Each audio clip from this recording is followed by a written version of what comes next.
Welcome back to the fourth and I believe final episode of the Threshold podcast series. And we're going to be going into, I think, a really good topic to wrap up this whole series. And what we want to address in this episode is something that I think we're all quite tired of. I know I'm quite tired of, but it's the industry's addiction to speed. And the fact that we have built so much of the coaching spaces, masterminds, but also businesses on hype, on speed, on more offers, of launching the next thing, of doing this, of doing more. And I think we're sacrificing a lot, right, when we're doing things that way. Because if we think about it again, right, we started this podcast series with talking about how we've been in this conversation about what are the patterns in the space that are mirroring or perpetrating, we should say, the patterns that are found within our capitalistic society. And if there's one hallmark of capitalism is continuous growth, constant growth, always more productivity, faster. And we've again taken that, right, like wrapped it into some like paper, put a ribbon on it, and we're like, now this is another hallmark of things being good, things being successful, right? Someone moving really quickly, someone creating things at massive speed. And we kind of want to like break this illusion today, and we want to talk about the fact that this is not how it's meant to be, that there are certain people out there who are designed for speed, but that we have to also recognize that oftentimes speed comes at the expense of depth. Speed comes at the expense of mastery. And if we're here to actually build legacy, to build something that has substance, that has depth, that has longevity, speed is not what is going to necessarily get us there. And so we want to have a conversation around that. We want to speak about some of the traps, some of the subconscious patterns that are pushing us into that, and some of the human design elements that are playing into that whole conversation, and then offer a different perspective of what is actually going on, which, yes, marries our own unique blueprint, but it marries it with a greater picture, with also understanding that what we're creating is not just about us, but it fits into a larger universal cosmic place, especially when it comes to affecting other people, which is what we're doing with our businesses. So, Emily, what do you have to say on this topic? I think I really want to start with talking about energetic capacity and structural capacity, because they're two different things. And you've already alluded to the fact that, like, not everybody's designed the same way, and some people are built for speed. And I'd love to talk about you for a second and your design, because you are a manifesting generator. Yep. In human design, and that's your energy type, and Mani-Gens are known for their speed. However, every Mani-Gen is designed differently too. So you have this like section of human design, then you have subsections underneath where we bring in the rest of your design, the rest of your chart, and yours is very cyclical. You have a lot of cyclical patterns within your design in terms of the gates, in terms of the channels, all that kind of stuff. And so, yes, you are built for speed. And I have, as we've been working on this mastermind together, I have witnessed this at play. and you will do a lot in a very short space of time, and it will be to a ridiculously high standard. But that is definitely a cyclical thing. And then there will be a pause and a break while you go and do other things. Like, I know you've got a lot of irons in the fire and a lot of things that you're juggling, and there's travel involved and all that sort of stuff. And that is how you're designed to be. And you also have this split definition, so things can take a little longer to integrate, and that is absolutely fine. Like, you have to allow the pause for everything to sink in and for it to sit, and then boom, off you go again in the next cycle. So your energetic capacity is very different from mine, say, as I'm a generator. So I am here to master things over time, master things that light me up over time. I have an immense capacity for work, and what I do will be to of a high standard. But just because I can do it all doesn't necessarily mean that I should do it all. And so that has been something that I have had to really grapple with. Like, because obviously in school you're conditioned, like, you work hard, you do your best, and if you have a big capacity for work, you end up doing quite a lot of stuff, and then you move into the world of work and you're like, do more, later hours, and then you start working for yourself and you're like, oh, I have to wear all these hats, I have to do all this work, but actually, should I be doing all this work? So there's a real learning to be had about what your energetic capacity is. And then if we think about like non-sacral beings, excuse me, your projectors, your manifestors, your reflectors, again, their energetic capacity is wildly different to ours as generators and manigens, and how they are meant to work and how you are meant to manage your time, manage your energy as a resource is, again, totally different. And I think if we then bring in this whole industry addiction to speed, you've got a real recipe for disaster and a recipe for a lot of burnout, a lot of people feeling like they are less than, and a lot of people working with structures within their business that do not marry with how they are energetically designed to be. Yeah. 100%. Yeah. And I think this is like it's exactly what he said for me as well, right? Like, people think that managers move at this insane speed, and we can, but in response to the right thing and when everything clicks into place, right? So for me, it's what you said, like there can be massive periods of time where I'm like, I don't know what's going on. Like, because I have a lot of, this like waiting for clarity aspect, right, with my emotional authority. And then certain, like, I think the channel 360 as well, that can be like confusion that then, goes into like whatever, the other side of things. And so there can be these like long stretches of time where I'm like, I want to move, but there just isn't this clarity and alignment. But then once it clicks, I can achieve in like one day what would normally take a person a month. But this still, it doesn't go with this paradigm of like more and more and faster and faster and faster. And I think this is like, there are two things, right, that are going to happen. For the non-sacral beings, what's going to happen is that they're going to burn out because they're just doing too much. For the sacral beings, unless they're actually designed to move at this insane speed, they're going to burn out because they're going to be forcing themselves to do things that are not actually in alignment. And they're going to be leaking their energy all over the place because they think they should be doing more. And then we see a lot of frustration, a lot of anger, a lot of burnout, a lot of disappointment that was completely preventable and avoidable if we weren't going into this whole paradigm of like, we have to be doing more and more, faster all the time. And I think, just like I spoke in the first episode that we recorded about, the danger of certain types of marketing in this industry, it's the same here. Like, the way I want you to, like, if you want to start becoming really aware, right, of yourself and what's happening and how you're interacting with the world around you, you have to start understanding how marketing really works at an even deeper layer, right? Like, what are those things that, like, what are those subconscious woundings that it really like presses on in order to get you to move, because that's what a lot of marketing is designed to do. And so if you have wounding around having to prove yourself, if you have wounding around a lot of scarcity and urgency, and again, that can be yours, but it can absolutely be ancestral, it's commonly ancestral, then you're going to be very much resonating with marketing that's promising quick fixes, that is telling you more. And I can see this with myself, and I'm very aware of it because I was conditioned to be constantly working, constantly doing more, right? That was my default state. That's what I witnessed in my parents as well. And so I can still see how I resonate with certain coaches who are promoting this. But I'm using this word resonate intentionally because a lot of the time we use it in this space with a sense of like, do you resonate with this or do you not resonate? And if you resonate with it, then it means it's for you. And if you don't resonate with it, it means it's not for you. But the real question you should be asking yourself is, which part of you is resonating with it? Because if you have very strong conditioning around scarcity and urgency, you're going to resonate with someone who's telling you should hustle more. And then it's going to be actually in alignment for you to go into their container, because what you actually really need at this stage is to learn the lesson that hustling and pressure and scarcity and urgency aren't going to get you there.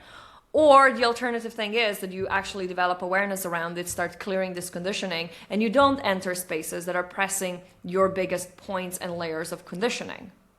But a lot of this industry as well, this is a thing where we talked in the previous episode, right? Like how your external success is not a marker of alignment.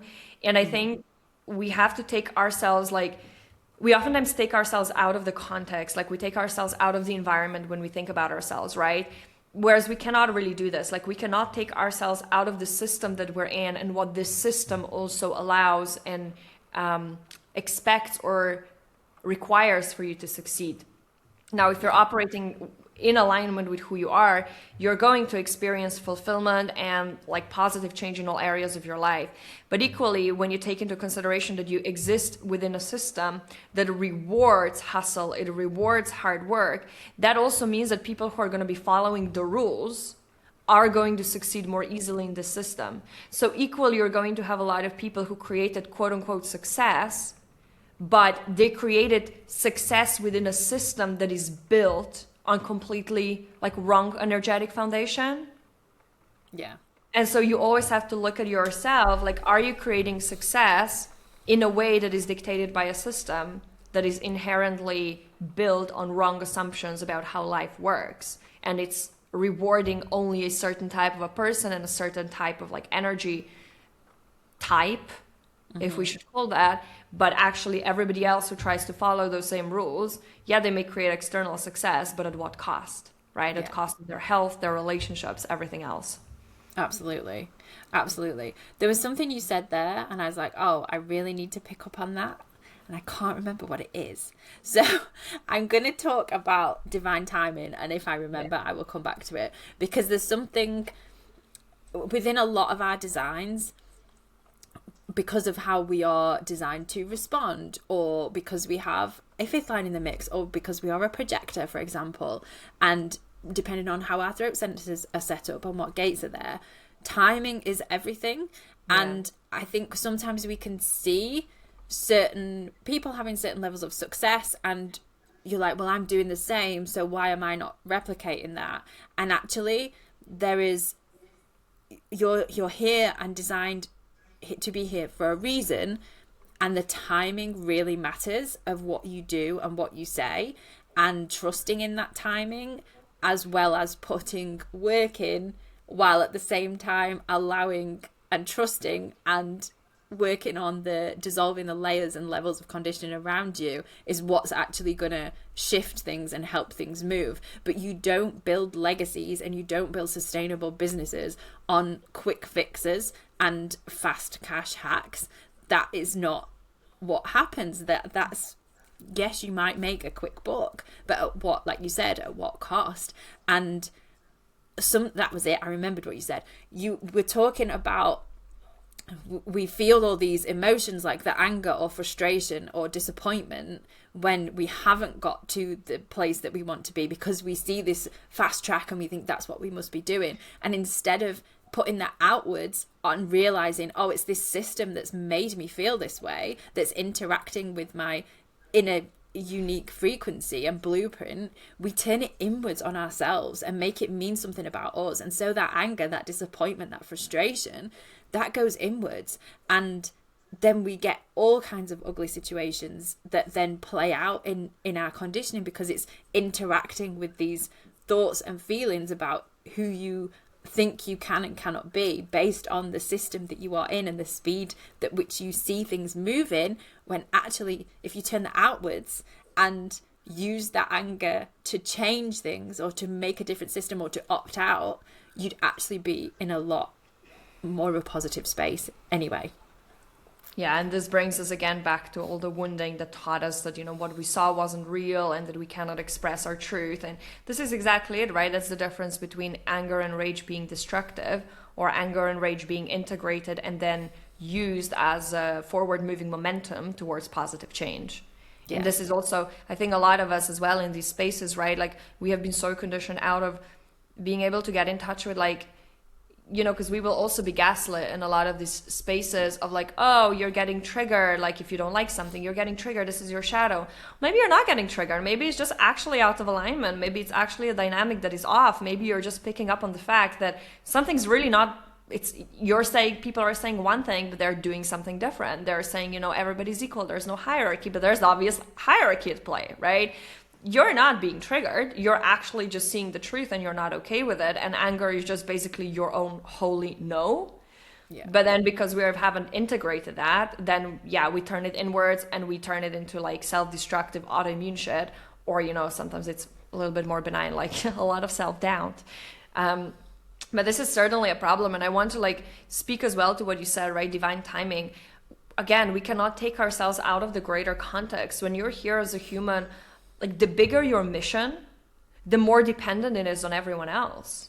Like the bigger your mission, the less control you will have over it yourself. People don't realize that often. They think like, oh, I can just will my way into fulfilling my soul mission. No, like your soul mission is literally interacting with hundreds, thousands, maybe millions of other beings on this planet, let alone, the beyond the current timeline, which means like leaking into future and past.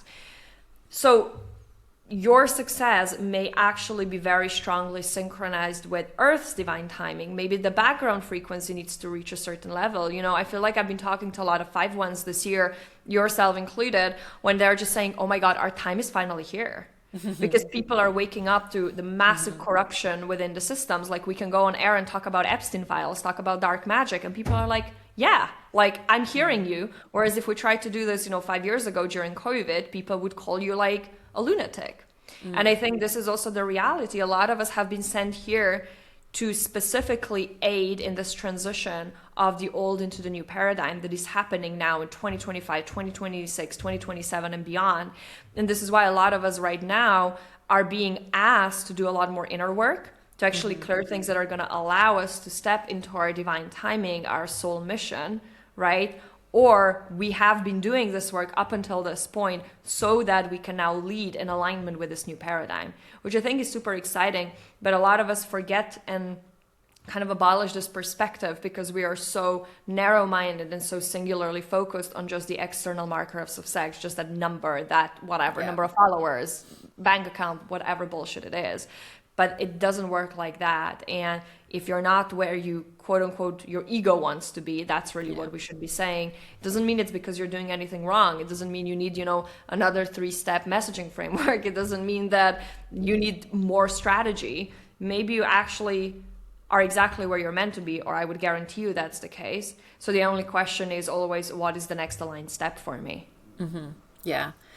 Can we talk a little bit about quantum leaps right now? Because that plays into this industry addiction to speed and the marketing that we see, and people misunderstand what quantum leaps are. And I know you can explain it in a way that is backed by neuroscience, backed by physics. Like how you talk about it is fascinating to me, and I would love to bring it in here now because I think it really speaks to what a lot of what we are seeing around this, like speed and faster, and I have to have a quantum leap this month, like as if you can order it like by clicking on the internet or something. Oh my lord, this is so stupid. But yeah, so those of you who, obviously if you're on my podcast you will know that, but if you're listening to this and you don't know about my background, I'm a neuroscientist by training. So I was in academia for a long time, and one of my zones of genius is actually bridging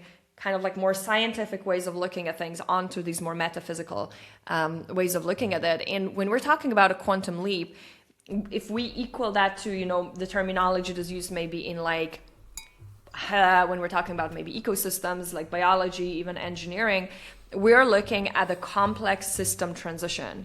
So you're a complex system as a human, right? Like you're not a single, because quantum leap is deceitful, because quantum leap comes from quantum physics and it's talking about a transition of a single particle, which is not a very complex system. That's like one freaking particle. It has a certain, quanta, certain amount of energy, and it leaps from one state to another when you add more energy to it. Pretty simple. That's not what happens when you take a system like a whole human body or a whole ecosystem. Like you can map that across entire ecosystems down to something like a human body, down to something even just like a single cell. Cell is still complex enough to apply that. And it just means that there is like a sufficient, like the quantum leaps always, the complex systems, what we know from all of this is they don't transition gradually.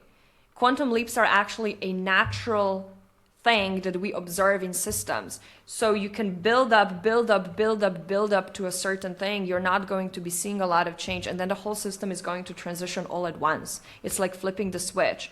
But that's not because one day you woke up and decided that you're just going to change the whole thing. It's like you think about global warming, right? Like why is everybody talking about like if we cross a certain threshold, right? Like 1 degree, 2 degrees, 3 degrees, it's going to kick off an irreversible set of changes that are then going to rapidly change the entire climate on our planet. And there's a domino effect. That's a quantum leap. That's your like literal example of a quantum leap in action.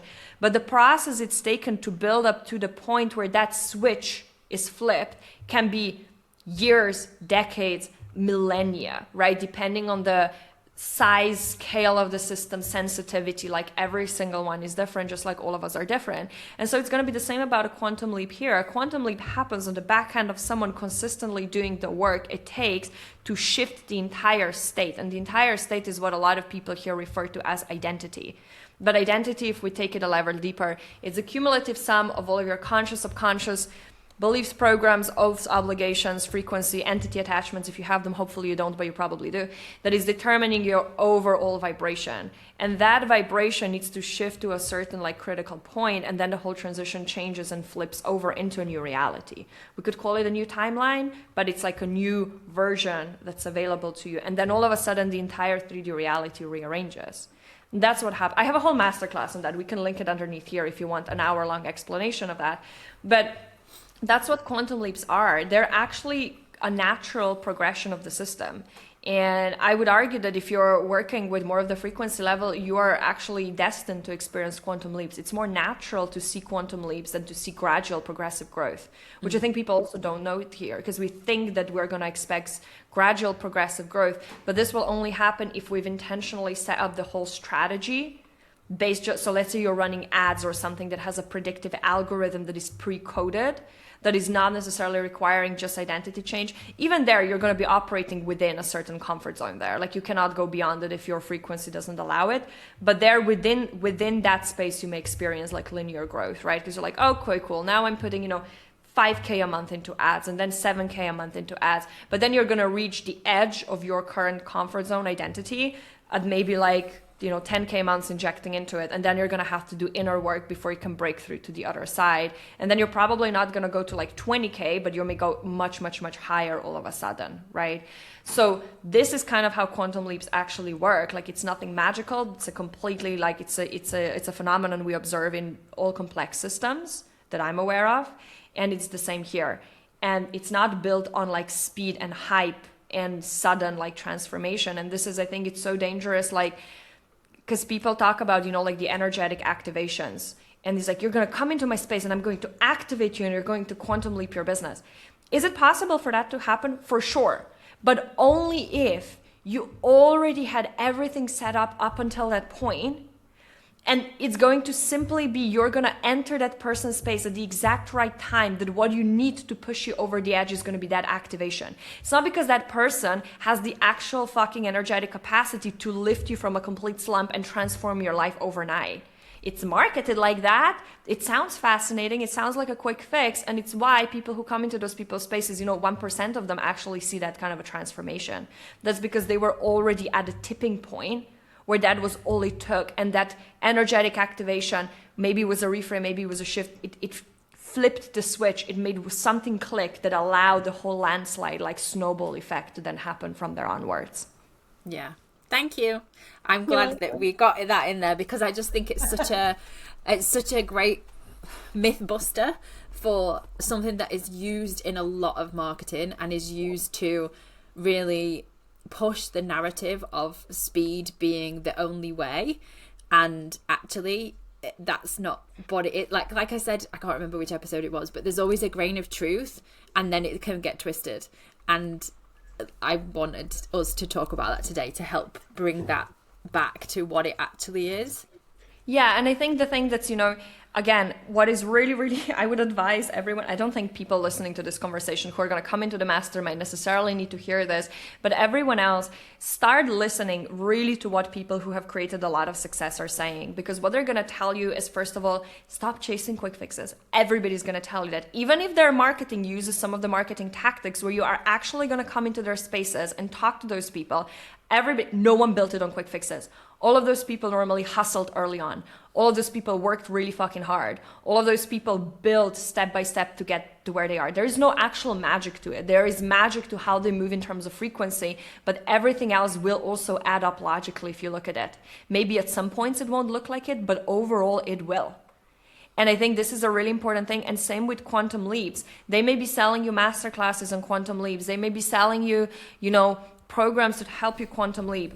But when you actually go into those people's spaces, they're going to tell you, you're going to quantum leap when you stop expecting a quantum leap and you put your head down and you do the actual fucking work. And then eventually things will click and you are going to quantum leap. And then you're going to quantum leap and you'll be like, yeah, but I see why I quantum leaped. Like I know for me, whenever I quantum leaped, I was like, it simultaneously feels like, what the fuck, how is this possible? Because it's such a quick shift, but also because you're actually calibrated to the new identity, it's also going to feel like, yeah, of course. I've never had a quantum leap where I was like, oh my God, this is unbelievable. How did it happen? It's pure magic. I was like, no, like everything added up. Like it added up to this point and it seems miraculous. It seems like overnight success, but it isn't. Yeah. And this is why the sooner you stop chasing that, and I'm not saying get into the mindset of things are slow, things take forever, like then they're going to be slow and take forever. But likewise, if you're looking for quick fixes, that's not what's going to get you to a quantum leap. No one quantum leaps because of that. And even if someone had, like, let's say a quantum leap because of something like, a quick activation, again, watch my masterclass if you want the nerdy part of it, but you can slide back. There's a difference between quantum leaping to a new state and stabilizing the new state. A lot of people quantum leap, they have a one-off, highest cash month and then they slide back. Like I've totally done that. Same. Because there's a difference. And if your identity is not actually built to stabilize the new level or your strategy is not there to support it, like let's be honest, you still, have to have ways to bring that money in if we're talking about financial quantum leaps. Or your structure's not there to allow it to happen. Exactly. And allow it to be sustainable. Yeah. Exactly. Like it's like, oh, I want 50K months. Cool. You're selling something for $47 and you have 100 people in your audience. Like that's going to be really hard. Money can come from elsewhere, but through your business, it cannot possibly happen. And we can do all the magic in the world, right? So I think this is why, like, both of us, I think, like, for me, I love the frequency part. It's like definitely my thing I love working with, but I'm also a scientist by education, right? And I think this is why we work so well together. We're also like, let's just see if it also just logically makes sense for you to be doing this, or are you playing in complete delusion? Because there is a big difference between playing in magic, playing in the possibility, and playing in delusion. Two of them are based on faith and belief, which are virtues, and the other one is based on ignorance, which is a vice. So, and you are going to see the split in the industry. People who are playing in delusion, they don't fucking create anything, because you cannot, because it's not built on solid foundations. Mic drop out. What a way to end the series. I know. Is there anything you would like to add to this? I think we've covered it all. I think I'm really glad we talked about the quantum leap aspect of it. And I think that just speaks in such a deep way to the energetic capacity as well, which the human design is layered on top of, but it's the backed by science bit that I think was really important to do. And I'm just so excited to bring the threshold, the mastermind, into reality and out of our conversations and into a space where people can actually join and can experience both of our magic, both of our skill sets, and that of the group that we are going to be creating, to really step into a new level of leadership, a step into a new kind of way of doing business, where the money isn't a byproduct of speed, isn't a byproduct of being extractive, isn't a byproduct of urgency and scarcity, but of being who you are designed to be and dissolving the stuff that is keeping you from that. Yeah, and speed may be a part of it, or it may not be a part of it, right? And absolutely. It's just, and you're going to know if it's for you or not for you the more you do the deconditioning work and the more you start working in alignment with who you're designed to be, which is why the threshold exists. Exactly. All right. All the details about the threshold will be in the show notes. If you want to join, get in touch with us. If you've never worked with us before, we will ask you to book a call and we will have a chat together, because this space is going to be very high touch, high proximity. Only 6 spots are available max. So we are going to make sure every single person is the right fit. So if you've never worked with us, please get in touch. We're going to book a call. We're going to have a chat. If you have worked with us in the past, then DM the one of us that you've worked with, and then we can have a conversation. And if you're the right fit, we will be very much excited to welcome you in and to continue this high level conversation, deconditioning and alignment process together over the 6 months. It's going to be, there's nothing like that on the internet. Nothing. And both of us, we wish we could be a part of this mastermind, but since no one made it before, we decided to create it. All right, everyone. Thank you for tuning in. Thank you for listening. And we're excited to see you inside the threshold.